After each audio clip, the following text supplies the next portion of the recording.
근데 변호사 생활을 하다 보면은 뭐 친구로서든 고객으로서든 부자를 많이 만나지 않아요? 아, 그쵸. 형 주변에도 솔찬이 부자들이 있잖아요. 그 부자 형님들, 부자 누나들. 네.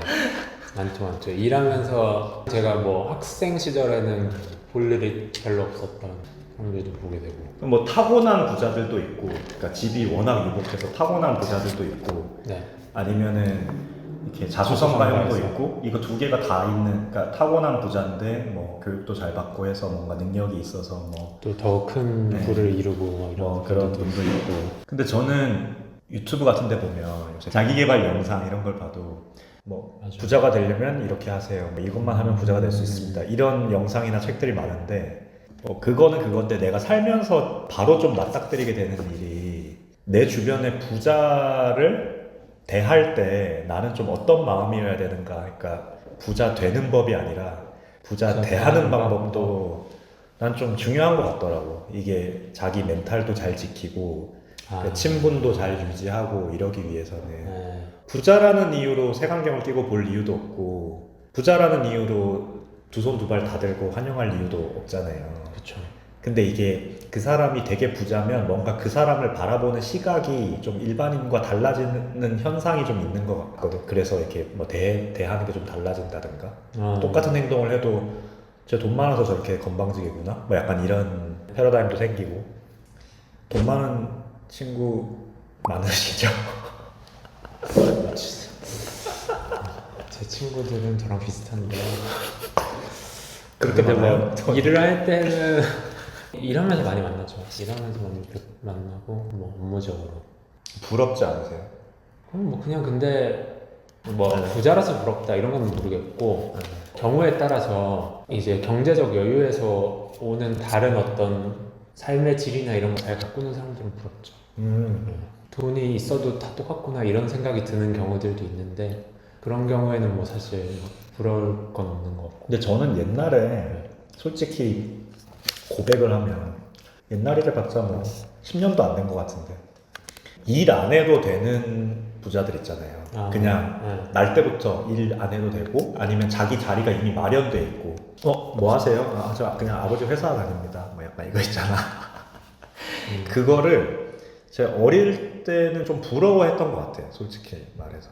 뭐 내가 생활하는 게 좀 고달파서 그랬을 수도 있고. 근데 그래서 한동안은 뭔가 만약에 뭐가 되게 부러우면 그런 사람을 만났을 때 두 가지 반응이 저는 다 생기는 것 같거든요. 네. 어떤 사람에 대해서는 좀 지나치게 내가 그 사람한테 종속적이 된다든지 아니면 지나치게 그 사람에 대해 부정적이라든지 그냥 농담 한마디 한 건데 뭐 내가 막 쟤는 왜 말을 저렇게 막 이렇게 된다든지 뭐 이런 거 있잖아요.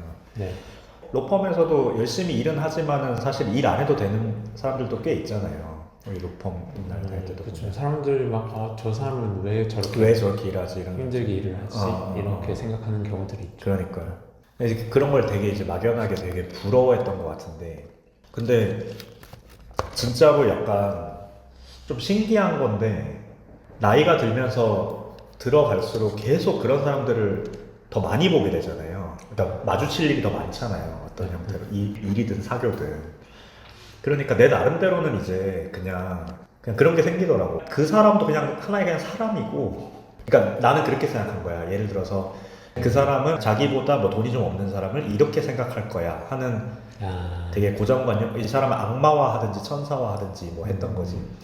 근데 사실 좀 이렇게 보면 그 사람도 떡볶이 먹고 싶을 때 떡볶이 먹고 순대 먹고 싶을 때 순대 먹고 이재용 회장님도 출소 후에 치킨 시켜 드시고 그렇죠. 그냥 뭐 사는 게 사실 뭐가 엄청 대단한 경우들도 있지만 다 고만고만한 것 같다는 느낌도 좀 들더라고요. 그래서 그 사람 입장에서 자기한테 잘해주고 좋아해주면은 자기도 그 사람이 좋은 거고 자기한테 괜히 날 세우고 막 너 돈 있다고 지금 나 무시하는 거야? 뭐 이런 식으로 하면 그 사람도 그 사람대로 쟤는 왜 저러지? 이렇게 안 어울리는 거고 그냥 그게 이 사람이 꼭 부자라서 생긴 현상은 아니잖아요. 그냥 누구든지 그렇잖아요. 나 좋아하는 사람은 좋아하고 싫어하는 사람 별로 안 좋아하고. 네, 저도 딱 그런 것 같아요, 진짜. 여러 가지 측면에서 권력 관계에서 우위에 있는 사람들이 있을 수 있는데 예를 들어서 이제 부자라서 경제적으로 뭐 좀 다른 사람보다 우위에 있는 사람들이 있을 수 있고 또 굉장히 유명인이라서 뭐 유명 연예인이라든지 뭐라서 내가 또 뭐 그런 면에서 또 좀 다른 사람들한테 영향력을 행사할 수 있는 사람들도 있고 근데 결국에는 그건 그냥 그 사람의 어떤 속성 중에 하나일 뿐이라서 그 사람과 인간관계를 운영하는 데 있어서는 그거는 그냥 뭔가 어떻게 보면은 영향을 미쳐서는 안 되는 요소 중에 하나인 것 같아. 맞아. 그러니까 내가 그것 때문에 뭐 이 사람은 이럴 거야. 이 사람은 나한테 지금 이렇게 얘기하는 게 나는 뭐 기분이 나빠. 이렇게 하는 거는 조금 사실 정당하지 않은 것 같고 그냥 사람은 뭐 누구나 별로인 사람도 있고 좋은 사람도 있고 나랑 케미가 맞는 사람도 있고 맞아. 나랑 정말 안 맞는 사람도 있고 맞아. 그리고 그 사람들의 인생이 그냥 아무 걱정도 없이 그러냐 뭐 또 그렇지도 않은 것이 예를 들면은 저는 그런 경우들을 되게 많이 봤어요. 패밀리 비즈니스라고 하잖아요. 네. 가업을 물려받은 경우에 사실 그 가업이 본인이 원래 하고 싶지 않았던 사업인 경우들도 꽤 있고 그러니까 그게 안정적인 현금 흐름을 가져다주는 사업이긴 하지만 내가 별로 하고 싶지 않았던 너무 전통적인 산업이라든지 그쵸, 이럴 수도 그런 있고 경우들이 있죠. 그리고 또 하나는 그 패밀리 비즈니스를 할 때는 항상 그 선친 그 나의 아버지나 할아버지의 영향을 안 받을 수가 없는 거야. 그러니까 계속 어떤 그 눈밖에 좀 안 나야 된다든지 아니면 감정적인 막 이 업다운을 견뎌야 되고 막 이런 게 좀 있으신 거죠. 그래서 이렇게 사람 만나서 저는 오히려 약간 우리는 패밀리 비즈니스를 하는 사람들이 아니잖아. 그냥 마이 온 비즈니스를 하는 사람들이잖아.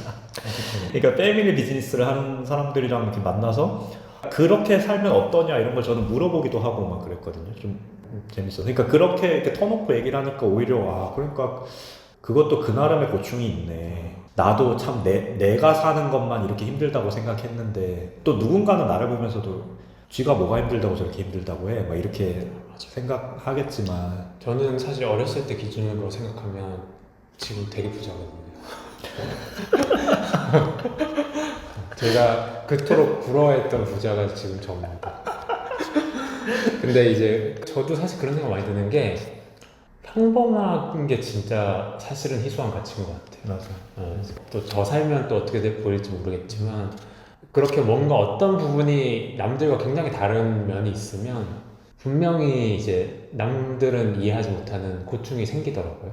근데 저는 본인의 능력으로 부자든 아니면 가업을 물려받아서 부자든 뭐든 간에 부자인 사람이 내 옆에 있는 게 뭐 나쁠 이유는 없는 것 같아요. 그러니까 그게 부자라는 이유만으로 내 곁에 안 둘 이유는 전혀 없는 거잖아요. 그렇죠. 네, 그러니까 그리고 어떤 면에서는 나도 나름대로는 그래도 부자가 되고 싶은 사람인데 부유하게 사는 사람은 뭐 어떻게 사는지 이런 걸 보는 게 그리고 그 사람은 어떤 인사이트를 갖고 사는지 그런 얘기들을 해볼 수 있는 것도 되게 좋은 거고 그러니까 너무 자기계발서. 예. 부자를 곁에 두라. 그래서 내가 형 곁에 두자. 인사이트를 구하고. 인사이트 좀 드려야겠네. 그러니까 뭐 내부자 거래 이런 정보를 원하고 이런 건 아니지만 그러니까 결국은 저 부자가 어떠냐 문제보다 내가 내 뭐 가족 아니면 내 한 몸 나름대로의 여유를 누리면서 살 수 있는 상황이냐에 좀 더 포커스를 맞춰야 되는 거잖아요. 그렇죠. 그런 게 중요하지 뭐 누가 부자인데 그러니까 걔는 뭐 인격이 이렇다 이런 식으로 뭐 폄훼하고 그럴 필요는 별로 없는 것 같아요. 그러니까 부자라는 사실 자체가 뭐 그 사람의 속성을 규정하는 건 아니니까 그거를 그 사람이 어떻게 이제 받아들이고 어떤 삶을 자기가 이제 만들었는지는 또 다른 문제인 거잖아요. 근데 이제 단지 이 사람이 돈이 많다는 그 사실만으로 이제 이 사람이 이렇겠다라고 하는 게 좀 보통은 안 맞는 경우가 저는 개인적으로는 그래도 부자인데 되게 건전한 경제관을 갖고 있는 사람들도 많았거든요. 제가 만났었던 사람 중에. 근데 만약에 반대로 이 사람 지금 현재 부자인데 불법을 통해서 돈을 모으는 거를 아무렇지도 않게 생각하는 좀 그런 사람 있잖아요. 그리고 오히려 그런 게 되게 지름길이라고 생각하는 그런 좀 가치관을 갖고 있는 사람. 꼭 불법이 아니라도 누군가를 속여서 뭐 이렇게 해야 된다든가 그런 좀 가치관을 갖고 있는 사람. 그런 사람은 당연히 존중할 수 있는 부자가 전혀 아닌 거고. 그리고 심지어 뭐 이게 물려받은 부라고 하더라도 그 물려받은 사람이 뭘 잘못한 건 아니잖아. 그 사람이 그 물려받은 이후의 삶을 그냥 건전한 생각을 갖고 겸손한 마음 갖고 잘 살면 된 거지. 뭐 쟤는 뭐 물려받아서 분명히 건방질 거야. 분명히 나를 이상하게 생각할 거야. 뭐 이런 선입견을 가질 필요는 별로 없는 게 아닌가 하는 게 맞아요. 이상하게 생각할 때는 이상하게 생각하는 이유가 있을 수 있잖아요. 다른. 그렇죠.